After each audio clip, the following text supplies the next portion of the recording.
हाँ जी। इसमें देखिए अक्सर ये प्रश्न आता है 2 नंबर में। प्रश्न तो आप देख ही रहे होंगे।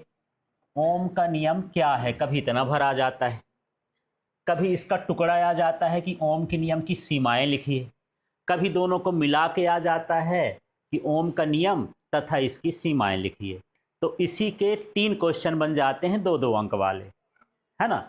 ओम का नियम अलग पूछेगा, ओम के नियम की सीमाएं अलग पूछेगा, दोनों को मिला के अलग पूछ लेगा, 1-1 नंबर वाले अलग पूछ लेगा। तो 1 नंबर, 2 नंबर, 3 नंबर के हिसाब से ये प्रश्न है।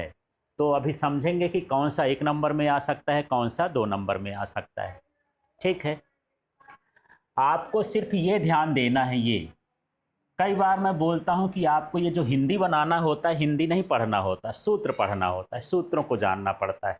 ठीक है, अभी हम पढ़ चुके हैं कि यदि मुझे किसी चालक में धारा बहाना है तो उसके पहले जरूरी क्या है, विभवांतर को लगाना। जब तक आप इसमें वोल्टेज इसके सिरों पर नहीं लगाओगे तब तक इसके भीतर से करंट नहीं बहेगा। ठीक है, तो यही चालू करते हैं। ये चालक हो गया, चालक के सिरों पर लगाया गया विभवांतर उसमें प्रवाहित धारा के समानुपाती होता है। ठीक है, ये तो ओम का नियम है, लेकिन इसके साथ शर्त जुड़ी है। यदि भौतिक अवस्था में परिवर्तन ना हो, माने इसका ताप न बदले, लंबाई न बदले, चौड़ाई मोटाई न बदले, तब ये नियम लगता है। यदि थोड़ा बहुत ताप गड़बड़ हो गया तो नियम भी गड़बड़ हो गया। पर समानुपाती का मतलब क्या है? इसका मतलब ये है कि यदि आपने इसको 20 वोल्ट रखा है, कितना रखा है, 20 वोल्ट, तो यहाँ पर जो करंट है ये 2 एम्पियर है। यदि आपने इसको 30 वोल्ट कर दिया तो करंट कितना हो गया, 3 एम्पियर। और इसको 40 वोल्ट किया तो ये 4 एम्पियर हो गया। इसको 50 वोल्ट किया तो कितना हो गया, 5 एम्पियर। जैसे जैसे आप वोल्टेज बढ़ाते जाओगे, विभवांतर बढ़ाते जाओगे, धारा का मान भी क्या है, उसी अनुपात में बढ़ता है। तो उसको हम बोलते हैं कि ये अनुक्रमानुपाती हो गया। मतलब ये जो विभवांतर है ये धारा के कैसा है, अनुक्रमानुपाती। ठीक है, तो यही है। तो ये इसको क्या बोलोगे, चालक के, पहले इसका नाम क्या, चालक के, इन दोनों के नाम, सिरों पर लगाया गया विभवांतर उसमें प्रवाहित धारा के समानुपाती होता है, अनुक्रमानुपाती होता है, कैसा भी लिख लो, एक ही शब्द कहला गया। यदि इसकी भौतिक अवस्था में परिवर्तन ना हो, ये शब्द चाहे शुरू में जोड़ दो या बाद में जोड़ दो। तो देखो पूरा क्या बन गया, ओम का नियम अब क्या हो गया, यदि किसी चालक के भौतिक अवस्था में परिवर्तन ना हो तो, फिर इसमें आ जाते हैं, उसमें प्रवाहित धारा उसके सिरों के बीच लगाए गए विभवांतर के अनुक्रमानुपाती होता है। इसको उल्टा भी बोल सकते हो कि उसके सिरों पर लगाया गया विभवांतर उसकी धारा के क्या होता है, समानुपाती होता है, जैसा भी लिखना। ठीक है, अब ये शब्द है, इस शब्द का ये क्या बन गया, सूत्र। जो ये शब्द कहता है तो भी का मतलब क्या हो गया, विभवांतर, आई का मतलब क्या हो गया, धारा, और ये अनुक्रमानुपाती का ये चिन्ह हो गया जो ये बना है। ठीक है, उसी का शब्द बन गया। ठीक, अब यहाँ पर समानुपाती का चिन्ह जब हम हटाएंगे तो एक क्या होता है, नियतांक, जिसका मान पूरे उसके प्रक्रिया के दौरान नहीं बदलता है, और वो होता है क्या, आर, प्रतिरोध। अब यहाँ पर स्मॉल आई मैं लिखा हूँ, आप कैपिटल आई भी लिख सकते हैं। मेरी समस्या थी यहाँ लिखते समय कि यदि मैं आई ऐसे लिखता था और एल भी ऐसे अंग्रेजी वाला तो ऐसे दिखता है, पता ही नहीं चलता कि आई है कि यल है। आप बार बार पूछते कि आई है, यल है, एक है। इससे अच्छा मैं बिंदी वाला बना दिया हूँ कि अब उसको आई ही समझना है। ठीक, हाँ, पर जैसा भी चाहो ऐसा बना सकते हो, कैपिटल या स्मॉल। तो भी इक्वल टू क्या हो गया, आई आर। अब यहाँ भी और आई के बारे तो इसमें लिखा है, लेकिन आर के बारे में नहीं लिखा है। थोड़ा सबको बता दो, भी का मतलब क्या है, चालक के सिरों का विभवांतर, आई है चालक में बहने वाली धारा, आर एक नियतांक है जिसे चालक का प्रतिरोध कहते हैं। प्रतिरोध का टॉपिक अलग है, उसको अलग पढ़ लेंगे कि क्या होता है प्रतिरोध। समझ में आ गया। अब इसकी सीमाएं क्या है, सीमा ये बताते हैं कि आप कितने शक्तिशाली हो, कहाँ तक आपकी क्या है, रेंज है, क्षमता है, वो उसकी क्या कहलाती है, सीमा। ठीक है, जैसे मेरी आंख की सीमा ये है कि ये पेन है तो बढ़िया साफ सुथरा बिना उसके 25 सेंटीमीटर दूरी पर रख के देख सकता हूँ, ऐसे कर लूँ तो दिखती नहीं। मेरे आँख की सीमा वहाँ पर क्या हो गई, ख़त्म हो गई। आप मुझे दिख रहे हो पर हवा में भी कण है, वो मुझे नहीं दिख रहे हैं, उतने छोटे को मैं देख ही नहीं सकता। इसकी क्या हो गई, ये सीमा। माने कहाँ पर इसका काम ख़त्म हो जाता है, वो उसकी क्या कहलाती है, सीमा। तो इसकी भी सीमा है। ओम का नियम तभी लगेगा जब चालक का ताप क्या हो, नियत हो।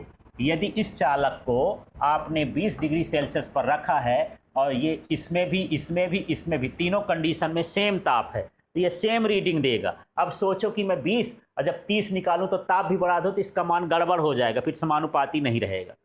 तो ताप कैसा होना चाहिए, चालक का नियत होना चाहिए, चालक में विकृति ना होना चाहिए। अब ये विकृति क्या है यार, आदमी जैसे विकलांग हो जाता है, कहीं आँखी फ्यूज है, कहीं नाक टेढ़ी है, कहीं कुछ हो गया, कहीं काने नहीं, कहीं पैरे नहीं, है ना। तो हम बोले कि ये क्या हो गया, विकृत। ऐसे ही चालक ना टेढ़ा, ना मेढ़ा, ना दुबला, ना पतला, सीधा साधा होना चाहिए, तब हम उसमें इसको लगा सकते हैं। ऐसा चालक लो जिसका बढ़िया सिस्टम ठीक हो, मोटाई चौड़ाई लंबाई सब कुछ ठीक हो। ठीक है, ये क्या कहला गया, विकृति में। इतना क्लियर हो गया। तो जब सीमाएं भर आएगा तो इतना ही लिखना है, चालक का ताप नियत हो और चालक में विकृति ना हो। ये यही है चालक की भौतिक अवस्था, एक कंडीशन दिया है ना, इस भौतिक अवस्था में दोनों आ जाते। ठीक है, फिर यहाँ पर ये नियम केवल धात्विक चालकों के लिए ही सत्य है। अब चालक देखो, अभी मैं बताया था कि पानी में नमक घोल दो तब भी उसके अंदर करंट बहता है, तो इसको हम कहते हैं विद्युत अपघट्ट। एक अर्धचालक होता है जो सोलर पैनल में लगता है, सिलिकॉन और जर्मेनियम, वो भी होता है, उसमें भी करंट बहता है। और जो लोहा सोना चांदी धातुएं हैं उनमें भी करंट बहता है। पर ये किसके लिए लागू होता है, ये इलेक्ट्रोलाइट के लिए नहीं है, अर्धचालक के लिए ओम का नियम पालन नहीं होता। सिर्फ किसके लिए होता है, धातु के लिए होता है ना। जितनी धातुएं होंगी वो ओम के नियम का पालन करेंगी। अब मैं आपको ऑप्शन दे दूं कि इनमें से कौन ओम के नियम का पालन करेगा, यहीं से क्वेश्चन 1 नंबर का पूछ दिया। ऑप्शन दे दिया, फर्स्ट वाला लिख दिया क्या, अर्धचालक, क्या लिख दिया, अर्धचालक लिख दिया। दूसरे में लिख दिया विद्युत अपघट्ट, तीसरे में लिख दिया कॉपर, चौथे में लिख दिया इनमें से कोई नहीं, कॉपर। अब धातु तो नहीं लिखा, पर आपको समझना है कि कॉपर ये क्या है, धातु। अब आप ढूंढोगे सर तो धातु पढ़ाई तो है ये नहीं, है ना, तो आप समझ लेना कि धातु में कॉपर गोल्ड कुछ भी दे सकता है, ऐसे घुमा देता है प्रश्न। ठीक है, धारा और विभवांतर के बीच खींचा गया ग्राफ कैसा होता है, सरल रेखा। समानुपाती होगा तो ग्राफ हमेशा सरल रेखा होगा। अब ये ग्राफ का मतलब क्या है यार, मैं कुछ मान लिखा हूं, इसी का ग्राफ बना लेते हैं। ठीक है, ऐसा ये इस मान का ग्राफ बनाते हैं, देखते हैं कौन सी रेखा आती, सरल वाली रेखा आएगी। देखते हैं, यहाँ पर मान लेते हैं ये हुआ 2 एम्पियर, ये हुआ 3 एम्पियर, ये हुआ 4, ये हुआ 5, ये हुआ 6।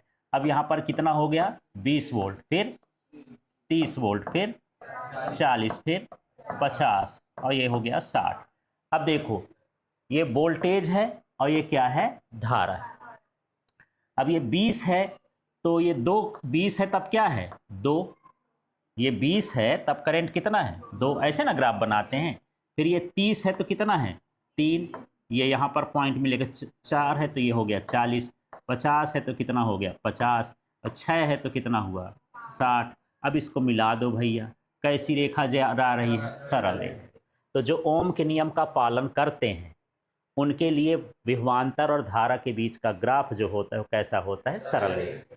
यही आपको पूछ देगा खाली स्थान में, है ना, कि जो ओम के नियम का पालन करते हैं धारा विभवांतर का ग्राफ खाली स्थान होता है, क्या भर दोगे, सरल रेखा। ऐसे छोटे छोटे क्वेश्चन भी आते हैं, तो हर लाइन इंपॉर्टेंट होती है। वी आई ग्राफ के ढाल का व्युत्क्रम प्रतिरोध होता है। अब ये ढाल कहलाती है, ये जो डंडा लाल लाल गया ये इसका क्या कहलाया, ढाल। ये इसका व्युत्क्रम है, प्रतिरोध का ये क्या है, व्युत्क्रम, 1/r है। इस डंडे को क्या लिखोगे, 1/।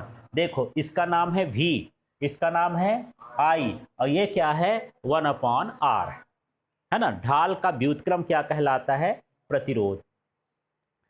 अब ओम का नियम तो ये पढ़ के गए, पर परीक्षा में पूछा ओम के नियम का सदिश रूप लिख दो, तब आपको सदिश रूप ये लिखना है, ये है जे वेक्टर बराबर सिग्मा ई वेक्टर। ठीक है। और कभी एक नंबर में आया तो कई लड़के तो यही लिख के आ जाते, उनको पता ही नहीं रहता, लिख दिया ओम का नियम का सदिश रूप लिखो, तो पढ़े तो बढ़िया तो बनता है, V = I R। ठीक है। वो कैसा है? अदिश। इसमें ये धारा घनत्व है, जे माने क्या है? धारा घनत्व, एक सदिश राशि है। विद्युत क्षेत्र की तीव्रता भी क्या है? एक सदिश राशि है। और सिग्मा भी चालकता है, आगे पढ़ेंगे। ठीक है। तो इस तरह से ओम के नियम का ये क्या है? सदिश रूप। ये भी ओम के नियम का सूत्र है और ये भी ओम का नियम। ये अदिश वाला है और ये कैसा है? सदिश वाला है। ठीक है। इतना समझ में आ गया? तो इस तरह से आपको ओम के नियम को देखना है।